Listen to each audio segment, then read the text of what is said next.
One of the most important topics I've been working on is Sanskrit Non-Translatables. In fact, I have a book on that. And this has to do with Sanskrit words that have no English equivalent. They should not be translated. They should be brought into the English language to enrich the English language in their Sanskrit form. And we should teach people what they mean, because then even if you're an English-speaking person, you enrich your knowledge. Each of these words is sort of like an ecosystem of ideas and background and practices. So with me today is Dr. Bhaswati Bhattacharya, who you already know. So Bhaswati, I'm going to ask you to start with, because of everybody is worrying about the COVID, the word krimi as microbes, microbiome and parasites, and the word bhuta. Now we think of bhuta as sort of ghost, but you've explained to me that bhuta is any invisible being that could be partly living, not living, a bit ambiguous on the edge, whatever. So tell us how these two words relate to this coronavirus. So I kept a couple of notes here because I'm still a Sanskrit student. I love the way that the Sanskrit base words really tell a bigger story. And I think that's missing in a one-word English translation. So with bhuta, for example, bhavati iti bhutaha means that there is something that existed in the past and the kind of imprint of that is left over. It's not perceivable. So there's this idea that there's something that is sukshma, which means very minute, that exists, cannot be perceived by its physical structure by man, but still can affect man. And that is a bhuta. Now, that can both mean ghost, it can also mean virus. In the Ayurvedic textbooks, I'm not talking about like puja textbooks about getting rid of spirits and things. I'm talking about Ayurveda. When they were talking about bhuta, they were actually talking about the things that we cannot see that affect our health and our bodies that cause disease. Right? So, I mean, I think the association is pretty obvious. A bhuta can reflect or refer to a virus. And when you see it in the chapter called Janapada Dvamsa, which is the epidemics, the contagious epidemics, and they refer to bhuta, they're not referring to ghosts. They're referring to viruses. That wrong translation that has been done in many of these old British textbooks from the 50s or the 40s or even back in the 1800s, we have to be aware that they didn't know what viruses were. The brilliant field of virology really only evolved in the last, let's say, 50 or 80 years, and not even that long. And so when they were translating it, to be nice to them, they didn't know what viruses were really in the 1800s. But somehow in Sanskrit, in Ayurveda, they knew. So that's bhuta. Krimi refers to worms and parasites, but it also refers to those organisms that sit and feed off of us and feed us, which are what we call symbiotes. And we actually, in our body, have something called the gut microbiome, which is what the krimi are. They are things that live inside of us. They also live on our skin and in our nose and in our, our oral cavity. And these krimis don't refer to parasites and worms. They refer to our gut microbiome. And isn't that so amazing that the Madhav Nidan has a chapter on it and that Charaka and Shushruta talked about this thousands of years ago. And yet when they are introducing these words in modern day translations, they have mistranslated completely and limited the sophistication of understanding of Ayurveda through these systematic mistranslations. So krimi can be good guys who are in the microbiome because they're helping digest and keep us healthy. But krimi can also be a virus that is harming us. It can be either good krimi, bad krimi. That's exactly right. And there are actually 20 kinds of krimi. Some of them are those parasitic worms, the round worms and the ones that we think about causing tropical diseases. But many of them are actually needed in our body because, as you know, not only digestion, but our entire immune system is dependent on the microbiome. And we see that people that have a messed up microbiome have messed up immunity. And people that constantly clean out their guts and have, overuse of antibiotics or from birth, they have not had any, like they've been kept in a clean, hyper clean place, they don't grow good immunity. It's very interesting how our people are alienated from our own culture. We have so many doctors. Recently, a nephew of mine, brilliant guy, started a business where he is marketing microbiome kind of products. And I told him that in your website, start with krimi, the Ayurvedic origin of the whole theory of microbiome. Because microbiome, the gut and all that is so in Western medicine. They've discovered it because so many people have translated, right or wrong. They've gone into Ayurveda. Some of them done better job than others. And so finally, this idea that, a lot of healing, a lot of disease, all of that starts in the gut, it has caught on. And Ayurveda needs to get the credit for that. And Ayurvedic doctors used to stay quiet because many of them don't have English as their first language. So they don't want to argue in a language that they're not masters of, right? They don't know 1,500 words of English. But there's also a power imbalance. There's also it's not only lack of knowledge, there's also lack of confidence, self-esteem, and being able to argue their point. So therefore, feeling like they are not in power. Would you agree? That's exactly right. They can't articulate it. So they can't say, no, krimi means this in the English translation. You have to have a pretty expanded vocabulary to find the right verbs and the right nuanced words. And if you don't, you just use a clumsy word, the way a person does when they're a beginner at a language. And I think some of these translators were not experts at Sanskrit, and so they were just using any English word. But I think there was also something more sinister going on about 100 years ago, where they purposely didn't want the sophistication and the elegance, as you say, of the Ayurvedic texts and what they were implying to be known. And they weren't as advanced in medicine. One of the reasons I can translate these terms is because my modern medical knowledge and my basic science knowledge in chemistry and pharmacology allow me to think about concepts in an expanded way. So this is why I think you are the right collaborator on this issue of, Sanskrit Non-Translatables for Ayurveda, because you are an MD, you have the Western credentials, pharmacology, all of that, and you're also an Ayurveda a PhD and practitioner. So you can see both sides of it, and I'm very appreciative of the time that you're giving me. I want to talk about Agni. Now, Agni is another word that, people think it's fire and all that. So tell us, what is Agni in Ayurveda? So Agni actually is translated as fire, but it actually refers to that which engulfs whatever it comes into contact with as it moves forward. That is the actual definition of Agni. And so when we think about it, it's true. When fire moves forward, it engulfs and transforms and, eats up that thing which it came into contact with. So even though we can say that Agni is an example of that, it is not true that Agni actually means fire. Right. Agni has many forms. And the concept that you are calling Agni, the concept of fire, actually has many, many words in the Sanskrit language. We call it Agni in the Ayurvedic world because it is that which engulfs that which it comes into contact with.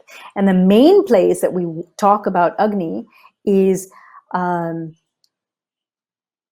digestive fire, I'll just say. So the digestive fire, we have the Jatar Agni, which is the main fire in the gut. We have the Bhuta Agni, which is the different elements that come into our body and how those are transformed and made into our body. We have Dhatu Agni, which is the 7 layers of what we call in English tissues, or the 7 layers of formation of our physical form, and the fire it takes to transform one to the other through 7 layers.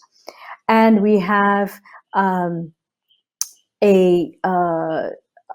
talked about the main Agni as well, but we have the doshas, which we haven't gotten into, so I'm reluctant. We'll get into them, but basically doshas are vata, pitta, kapha, and those get transformed as well. So there's the Agni for those.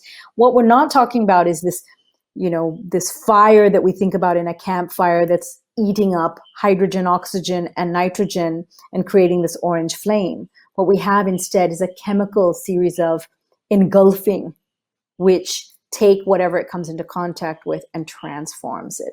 So that is what we mean actually when we talk about the process. But when it's translated as fire, people imagine like a little campfire going on in their belly, which is just not the case. And that's because they don't understand the word Agni. So next we could perhaps go to ama and grahi. Yes. You think that That's those are nice terms? So tell us about those. I don't think they're nice terms. I think that they're the logical next to, because Okay. Agni's purpose is to digest, is to engulf and digest. And so when you have the food come in, which is called ahara, and you transform it, and you transform it completely, and then you grab what's useful from it and you send it into the body, that's called grahi. If you grab it, but you don't actually digest it and you can't take it into the body and it just sits there, that's called undigested material. That's ama.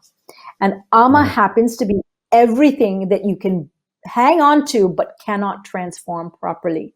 That inability to transform it either means your Agni, your ability to engulf, is not good enough, or it means that it doesn't recognize something and have that power of, the connection that needs to be made, that chemical connection.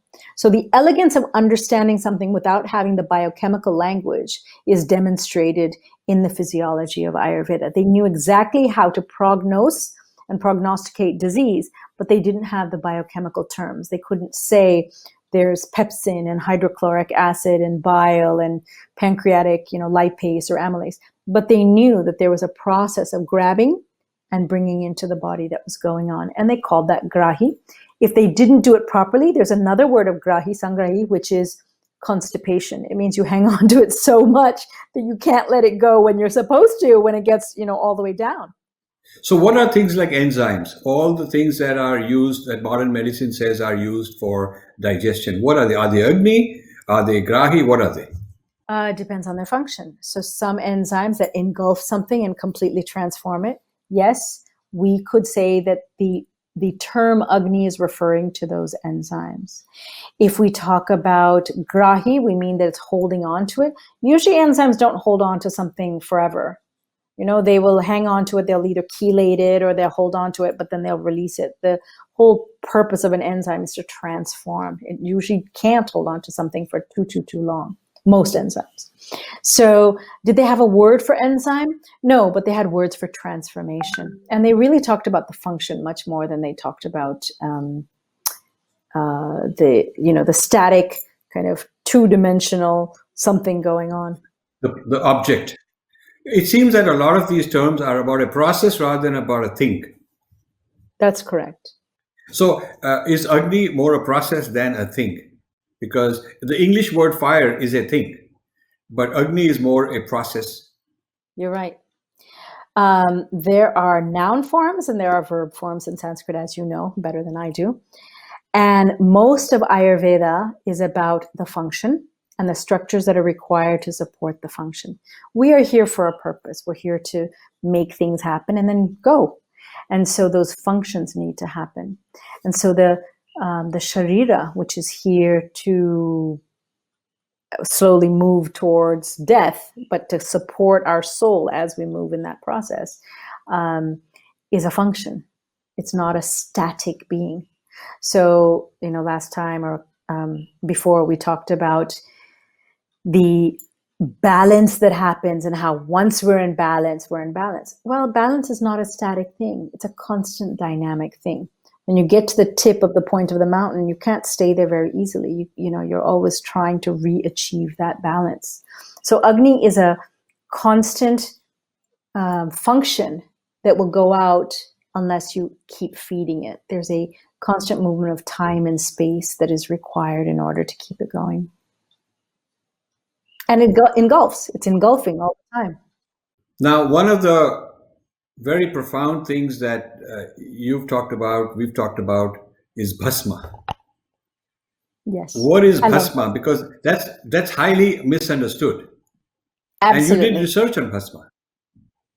My PhD work was in the Department of Rasa Shastra and Bhaishya Kalpana at BHU. So at one time, a few decades ago, it was considered to be one of the world's leading places to learn about and make bhasmas, because BHU happens to be a campus that goes from mining and metallurgy and chemistry and physics and everything that could possibly be relevant to the study of metals. And it was all in one place. And so my mentor, Dr. Jha, who I've mentioned before, was making bhasmas. But he would laugh and say, people think that we just make ashes. I said, what? He says, yeah, because in the puja literature, the vibhuti is another word for bhasma. And they talk about the guys on the Ganga who, are up in the Himalayas or down in Haridwar who are putting bhasma all over their body. So that's there. You talked about the iron pillar and how there was a layer of, bhasma underneath the iron unchangeable or rust-free core.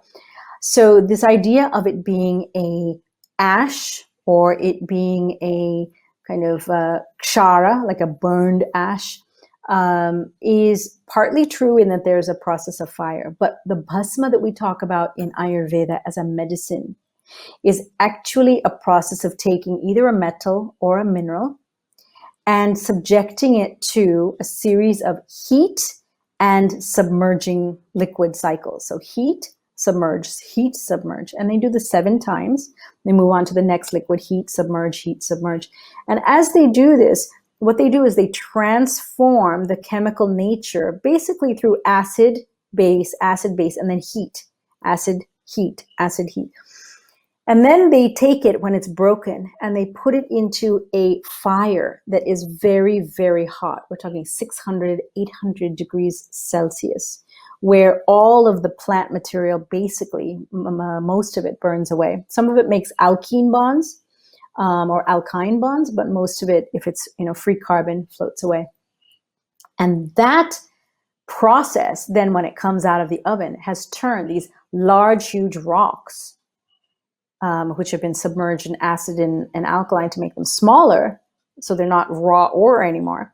It makes them into milliparticles, microparticles, and then after several cycles, nanoparticles. So when you take a thing like mica, which is a kind of rock, and you take it through 100 cycles of that, they make these nanoparticles that are extremely good for cancer.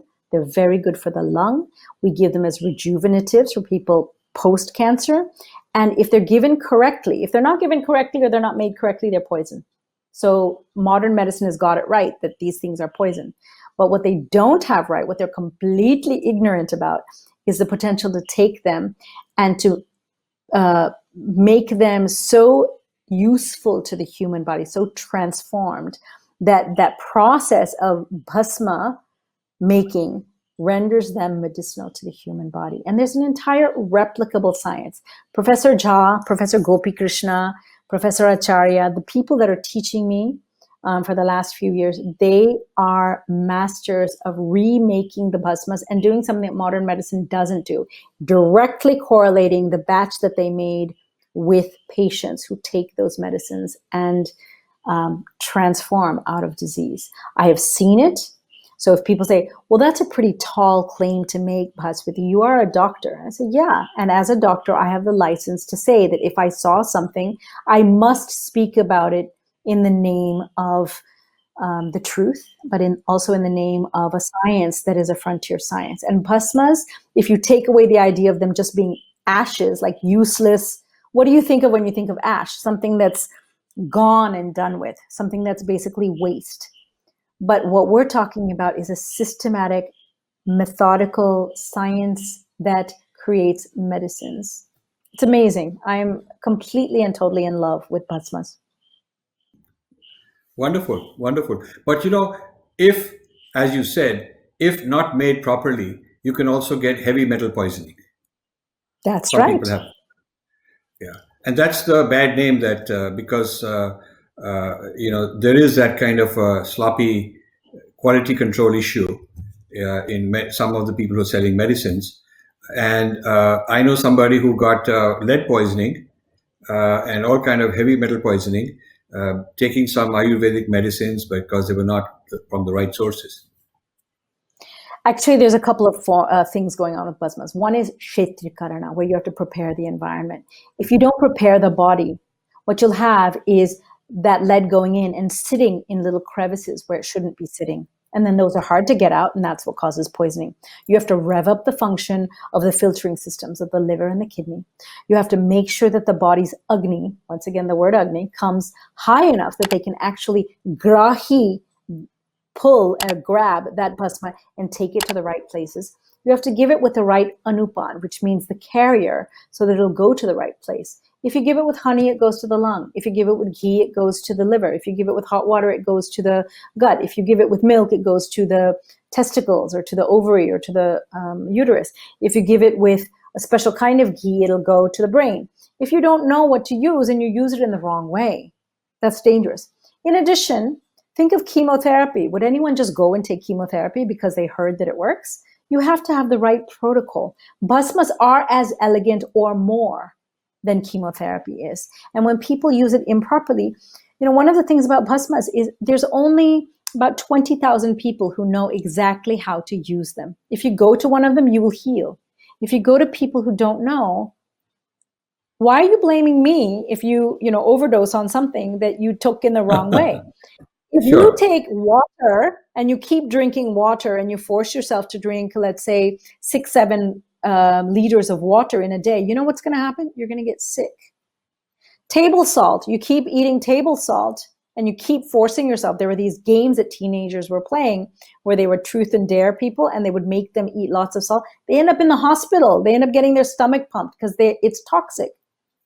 And so everything can be a poison. So if you're going to blame it on a bhasma, why not blame it on your own arrogance that you think that you have the right to give yourself chemotherapy without supervision? It's a very powerful thing that has to be managed and used properly. That's exactly right. But I will say that people like Robert Saper and the New York Department of Health and the others who went out and put these big notices up, why didn't they bow humbly and say, wow, maybe there's some science we could learn here? Why did they vilify heavy metals before thinking that, hey, there are some people in India who know how to make bhasmas. Why don't we go and learn about them? Saper came many times to India with his team. There were doctors of Ayurveda that were working with him. Why didn't she notify him that, sir, before you use these bhasmas, maybe you should go learn from people who use them? I would never give someone a antiarrhythmic drug for their heart to stop the arrhythmias if I wasn't a doctor, because they're dangerous. They can mess up the rhythms of your heart. If they're messed up, they can cancel out the messing up and make them normal or make them, back to rhythm. But why would you give someone an antiarrhythmic drug without knowing how to use it? Why do people think that Ayurvedic drugs are all like, having a piece of fruit? Bhasmas are powerful medicines. They are not to be played with. Yeah. Very good. So what about rasa? So rasa shastra is the science, and rasayana is the science of rejuvenation. So what does this word rasa have in common? Rasa actually has to do with flow. It doesn't, and of course what flows is liquid. So there are many meanings of rasa. Rasa can mean the plasma of the body. Rasa can mean the plasma that the sperm swim in, which is called semen. Rasa can mean one of the tastes, the idea of taste, right? Which, as you know, you can't taste if your tongue is dry. If you grab your tongue and you dry it and you try to put some salt or sugar on it, you can't taste it, even though your taste buds are there. You need to have fluid and flowing, usually it's saliva, on your tongue in order to taste something. So that idea of flowing and moving things along is rasa. And so if we talk about flow and we understand what flow is, it's a very different thing than just saying taste. People say, oh, rasa means taste. It's an incomplete definition, and the mistranslation of rasa will not allow you to understand the nuance of what flow creates, which is life. We talk about, in fact, water. One of the reasons the Ganga is so powerful is because it's constantly flowing. That flow is crucial for life. So how about a word like Shodhana, which is translated as cleansing? What do you think of that? How would you explain that word? Have you had panchakarma before? Many times. I have had about 15 times in about 12 different locations, both in the US and in India. I've had it in the Maharishi place. I've had it in the Deepak Chopra place. I've had it in places in Florida, here, all kinds of places. And I've also had it in India, in Kerala, in Delhi, in Chennai. So I need to come to your place next. Okay. I promise I'll do that. So Shodhana, as you have experienced, is a process of cleansing your body. But actually, Shodhana has to do with the word Shuddha. And Shuddha is not cleansing or purifying. Shodhana also is used in bhasma making, and it doesn't mean cleansing or purifying. Shuddha has to do with something that was incomplete becoming complete, and becoming complete in the harmony of its own bhava, which means its own natural existence. If something becomes complete, but it's not in its own natural wellness, like let's say you get a really bad panchakarma and they fill you up with oil, so you're full, you're shuddha, you're full, but you're not shuddha, you're not whole, you're not complete, you're not back to your harmony. So Shodhana, people say, well, we just, clean it. To be clean is to be in 100% of your existence state that you should be in. And imagine that is the ultimate harmony. That's what Sukha is. Your ka, your space of emptiness, is filled with that harmony, that Su. So that is what Shodhana is about. In Ayurvedic Rasa Shastra, Shodhana is not cleansing the metal. It's taking out the properties that are harmful to you and prevent you from becoming complete when you take those metals, and instead changing the properties such that when you take that metal into your being, it helps you to become complete and whole in the sense of perfect harmony. Do you see how they do mean the words that they are used for, but they don't quite? It's a reductionism, because the Sanskrit word has a spectrum of meanings, different contexts. And you take one context and you collapse the whole spectrum into one, and that's injustice. That is what my problem is. Often the word does have that one meaning also, but it has a whole lot of other meanings. And so to reduce it to that one meaning and apply it universally is wrong, because you have to apply it in its context. It is also, in addition to being wrong, which I agree with, it's also handicapping the practitioner. Because if I learn that Shodhana only means cleansing, and I haven't thought of the expanded idea of what it is, not only have I lost some of my repertoire, but you have made me only think about these possibilities when I think about medicines for you. And so my repertoire as a doctor is severely limited. And that is one of the big problems that I am it's a problem for me, because English is one of my main languages. When I read books of Sanskrit, of Ayurveda, it doesn't do any justice for me. The statement that is encouraging, actually, is that there were a few books that were published in the 80s, 90s by really good authors, really well-meaning authors, but they were all in English in Ayurveda. And people bought them.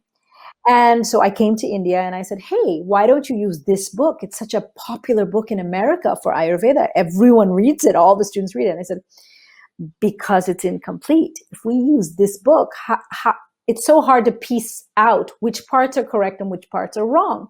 I said, well, what's wrong? Are you telling me that the books I read are wrong? They said, it's incomplete.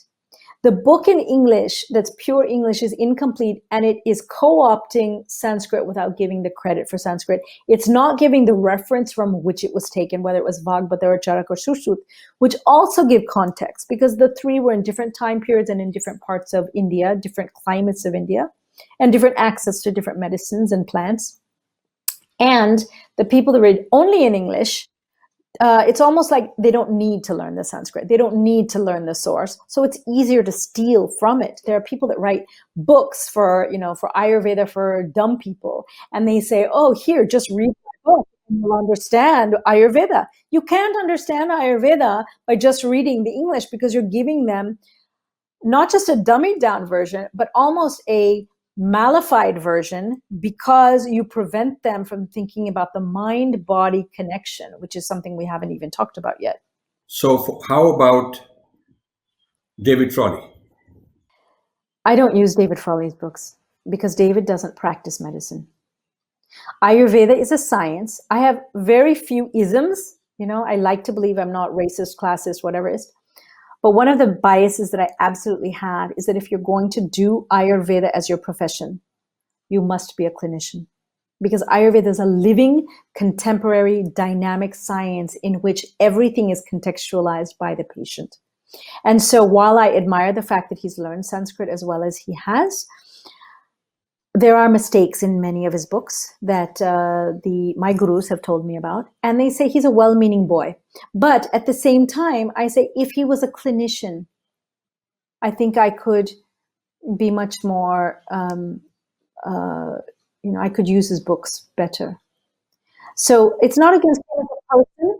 I don't say it's against him as a person. It's against those actions in which people choose to be in Ayurveda but not be clinicians.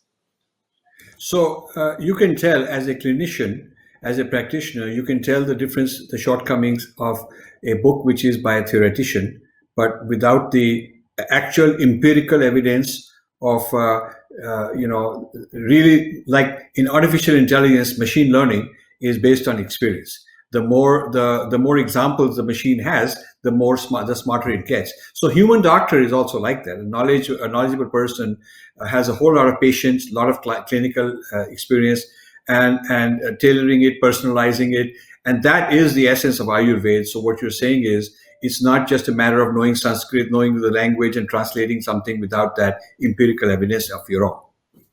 That's right. And David Frawley as a person is actually a nice person. So I'm going to talk about an area that is depersonified. It's classical Ayurveda. There's a whole group of people that are translating texts as classical students.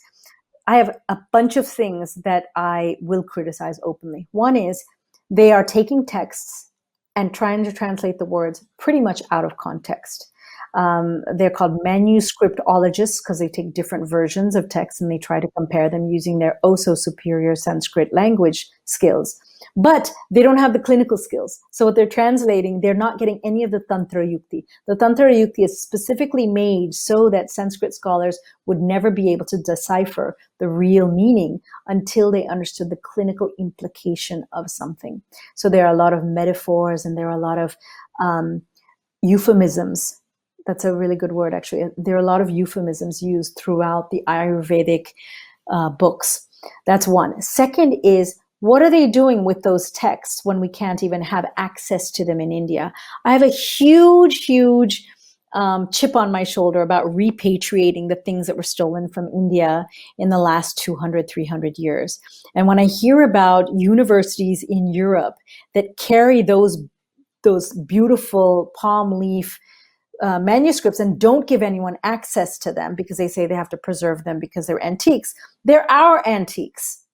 I'm not talking about the diamond in that crown that also belongs to us, but I'm talking about those words on the page that you can't even translate because you, A, don't understand Sanskrit, B, you're not a clinician, and C, you won't give anyone access to them.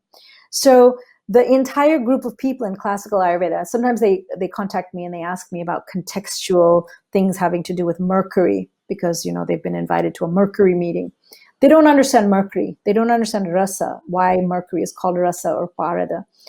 And the context of these terms is so important and only to be understood if you're a clinician. Because if I tell you about the 4 ways in which the gut throws out waste, and you're not a clinician, you're just not going to understand why I gave you a laxative versus why I gave you psyllium husk versus why I gave you a mango versus why I gave you salt water. You're not going to understand that because you don't understand the clinical parts of it. If you do, then these words like rechana or vata anulomana will come alive for you, and you won't translate them using the dictionary. You'll translate them using your knowledge of living clinical experience. The word dosha, you cannot have a conversation on the Sanskrit non-translatable without talking about dosha because it's such a common part of it. So tell me how you feel about that, and it's translated as humors and all kind of things. Yeah, when you said that to me before, I just remember that that's what I had read in one of the basic textbooks, and I was just so disappointed. There's a whole history that one day we'll talk about of why Ayurveda is the science that was co-opted by the Greeks, the Egyptians, the Chinese, and various medical systems that are considered to have come before Ayurveda. But the word dosha does not mean fault. It does not mean humor. A dosha is something which is either creating a fault in others, dushyate, or it is something which is in and of itself faulty. So some people will say that that means it's a sin or a fault, like the regional languages translate dosh. Like in Bengali, dosh means it's your fault. But what Ayurveda is talking about is that when we come from matter and energy, going back and forth, when we come from energy into matter and we precipitate into a slow moving, substantive physical form, we always bring with us a certain amount of imperfection, because energy is more perfect than matter. The avyak, the unmanifest, which is in pure energy form, is more perfect than that which is manifest. And so doshas refer to the principle of movement that's happening, the principle of transformation, and the principle of holding things together or being lubricated, but in a slightly imperfect way because they are in physical form. And to understand the nuance of doshas and the whole world being dosha and relationships of dosha, the land is dosha. Everything we taste is dosha. Every animal moves with doshas. Our whole body is filled with movement, transformation, and lubrication. These are English words. What about the PVK? That aspect of the dosha, which is what the specific doshas are. Tell us about that as non-translatables. So if we talk about dosha being that which creates imperfection, then the purpose of the doshas, as you're referring to the word, is about the functions within the human system, the mind and the body, the soul and the senses. And so the soul is a necessary part. It's the driver of the car. The gasoline and the fire, well, the atma is like the driver, but it's also, yes, you're right. I shouldn't say soul. That's a very limited concept. So we can actually say the mahad, we can say the para atma, we can say purusha prakriti, right? It just depends which philosophy of ancient India you want to use. But the idea is that there is a beingness that is not in physical form that takes physical form. And that philosophy that we use requires a series of instruments that interface with the non-physical and the physical. And so that is the concept of doshas, that one or that thing that creates that imperfection as it comes from the immaterial into the material. So that idea that we're moving the manifestation, matter and energy, if you think physics, right? So manifestation, matter and energy, all of these symbols of physics moving, transforming, constantly in movement, the idea of the electron constantly flowing around. Doshas seem to capture that idea of the physical being and the non-physical energetic being at the same time. And I think that's intolerable to the ideas that positivists have. Okay, so let's talk about your critique of positivism in the context of Ayurveda. So I think positivists have an agenda that they only want to look at what is provable by their own theorems. So let's say there was a theorem that came up by Einstein or by Bose or by anyone that was, even Descartes, who was talking about the manifest beingness requiring the mind and some kind of knowledge or knowingness that was beyond the mind. How dare those people even put together mathematical formulas that talk about that infinity being summated and then reduced down into something that is like matter, that transforms between matter and energy. So I think positivists want to see only those things that have been utilized greatly by modern medicine that they call proven evidence, and anything outside of that doesn't work for them, even if it fills the criteria. There are many, many kinds of medicine that fill their criteria, check up all their boxes, and they could be part of evidence. But because they have no mechanistic logic for them, because they don't fill Hill's criteria, because they don't fill their sense of what's real, positivists won't accept it. And they are the quackbusters and the people who don't believe that India ever had, and they believe in the Aryan theory. They believe in the fact that India's knowledge and everything intelligent about it was because people had sailed from Europe and planted it there in India and in southern Africa, and then gone back to Europe. And so it was their right to conquer India again. That's why our features look semi-European. All of these kind of white supremacy theories that have been refuted time and again.